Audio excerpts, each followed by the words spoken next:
Getting to meet a lot of like-minded people has been the most enjoyable aspect of the conference. There's a lot of people here who have very strong opinions on value-based healthcare that you don't really get from general day-to-day discussions. You get the nuance, you get the complexity.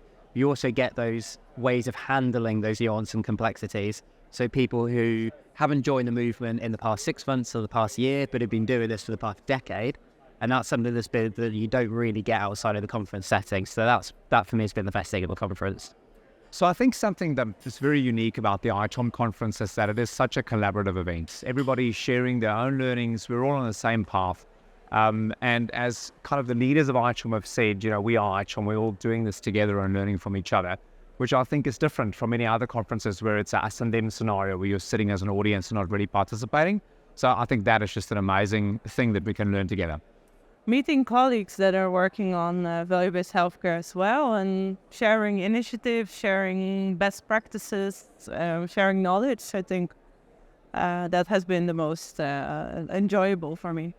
For me, the best was possible to connect to people who have the same problems, the same issues, and sometimes we can find a way to solve all these problems and make exchange of knowledge and experiences we are having in our countries and etc.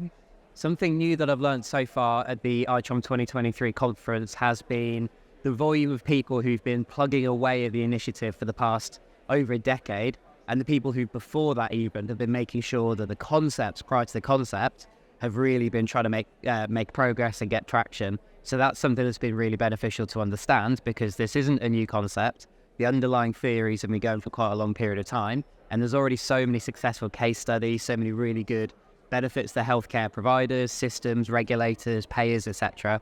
have received and delivered actually for patients. And what's really come about is how we've advanced just in this 1 year from last year to this year, from Boston to now, where people are trying new things, they're sharing that, they're sharing their struggles as well.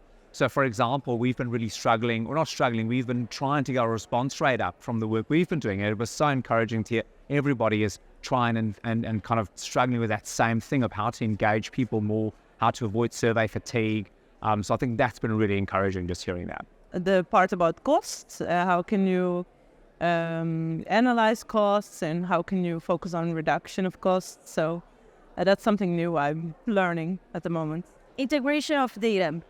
Now we're facing another phase of VBHC. I think we are more looking above the concept by yourself.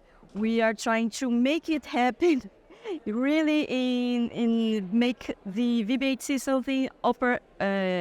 something you can really use, really useful. And we find that the integration systems, integration data is a big issue for a lot of systems.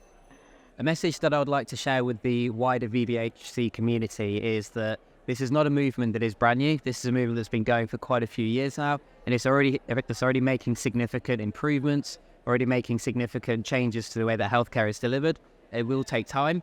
Healthcare is an industry that takes a little bit of time, and it needs to really get the fundamentals and the foundations right so that it can make systemic change, because no change as big as value-based healthcare is going to be successful without getting the foundations right and taking time to get those foundations and the buy-in from across the entire landscape of payers, insurers, regulators, patients even. So really making sure that all the stakeholders are engaged to get the right outcome rather than a quick and rushed outcome that ultimately may get quick results from a patient and healthcare provider perspective, but isn't going to achieve the right level of sustainable outcome improvement for patients and healthcare providers. I think that this is the future. I think that you have to be on this road because this is where healthcare is going. And the sooner you get involved, the sooner you start trialing and learning for yourself, the better. Because one of the things that's also come about is that the solutions are unique. Every organization, every country, every aspect has got to develop their own solution to their unique problem or framework. So the sooner you get involved, the better. There's a lot to gain in personalization of care and shared decision-making using outcome data. So that's very important to look at for the future. We will do this movement only if we are all together to continue growing up and doing all the stuffs we need to do.